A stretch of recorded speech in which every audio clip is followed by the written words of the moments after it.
So my thoughts on that, there is just such massive change going on in the world right now, and whether that's geopolitical change, climate change, still recovering from COVID, healthcare changes, and these massive priorities are having massive impacts on public sector and really on our society as a whole.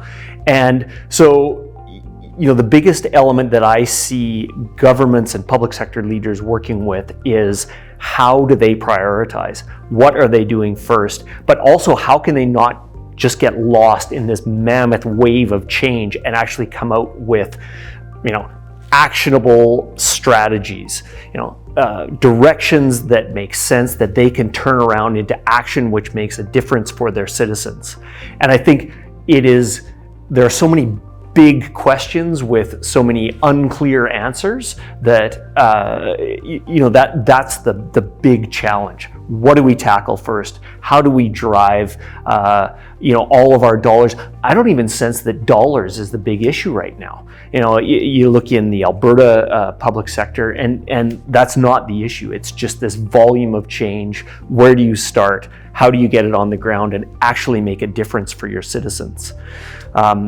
That's even just at the macro level. And even as you get into some of these big we spent a lot of time talking today about AI and Gen AI. And, even then it's a whole Pandora's box of where do you begin? Again, massive change, and how can we affect this and make it an effective on the ground program.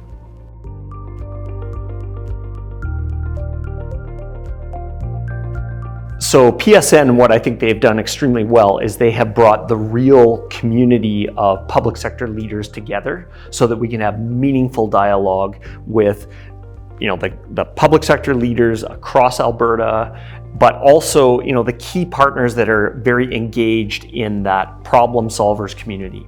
So I think that the really critical element for us when we look at sponsoring and engaging with functions like this is that we look at, are the people there that we want to engage with? And PSN, bravo, you brought the people that we want to engage with in public sector Alberta to the table.